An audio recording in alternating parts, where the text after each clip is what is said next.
കർണാടകയിൽ മുഖ്യമന്ത്രി കസേരയ്ക്ക് വേണ്ടിയുള്ള സിദ്ധരാമയ്യ ശിവകുമാർ തർക്കം സമവായത്തിലേക്ക്. ഹൈക്കമാൻഡ് നിർദ്ദേശപ്രകാരം ഇരു നേതാക്കളും കൂടിക്കാഴ്ച നടത്തി. ഇരുവർക്കുമിടയിൽ തർക്കങ്ങളില്ലെന്നും ഒരുമിച്ച് പ്രവർത്തിക്കുമെന്നും കൂടിക്കാഴ്ചയ്ക്ക് ശേഷം സിദ്ധരാമയ്യയും ശിവകുമാറും പ്രതികരിച്ചു. ഒരു മാസത്തോളം നീണ്ടുനിന്ന ചർച്ചകളിൽ സമവായം കാണാത്തതോടെയായിരുന്നു ഹൈക്കമാൻഡ് ഇരുവരും നേരിട്ട് ചർച്ച നടത്താൻ നിർദ്ദേശം നൽകിയത്. ഇതിന്റെ അടിസ്ഥാനത്തിലാണ് DK ശിവകുമാർ സിദ്ധരാമയ്യയുടെ വസതിയിലേക്ക് പ്രഭാത ഭക്ഷണത്തിനെത്തി കൂടിക്കാഴ്ച നടത്തിയത്. കൂടിക്കാഴ്ചയ്ക്ക് പിന്നാലെ സംയുക്തമായി ഇരുവരും വാർത്താ സമ്മേളനം നടത്തി. തനിക്ക് ശിവകുമാറിനോട് ഒരു അഭിപ്രായ വ്യത്യാസവുമില്ലെന്നും ഒരുമിച്ച് പ്രവർത്തിക്കുമെന്നുമാണ് മുഖ്യമന്ത്രി സിദ്ധരാമയ്യ പറഞ്ഞത്. ഹൈക്കമാൻഡ് നിർദ്ദേശം അനുസരിക്കുമെന്നും ഭിന്നതയുണ്ടെന്നത് BJP പ്രചരണമെന്നുമാണ് സിദ്ധരാമയ്യ പറയുന്നത്. ഹൈക്കമാൻഡ് നിർദ്ദേശമനുസരിച്ച് ഒരുമിച്ച് പ്രവർത്തിക്കുമെന്ന DK ശിവകുമാറും പ്രതികരിച്ചു.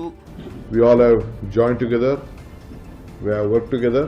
The party, as the entire workers of the state, have jointly supported us, and the people of Karnataka has blessed us. ആര് നയിക്കുമെന്ന് തീരുമാനിക്കുന്നത് ഹൈക്കമാൻഡാണ്.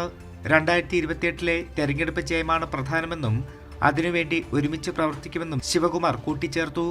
മുഖ്യമന്ത്രി സ്ഥാനത്തിൽ സമവായത്തിലേക്ക് എത്തുന്നുണ്ടെങ്കിലും മഞ്ഞുരുക്കം താൽക്കാലികം മാത്രമാകുമോ എന്നതാണ് കണ്ടറിയേണ്ടത്. കൈരളി ന്യൂസ്, ദില്ലി.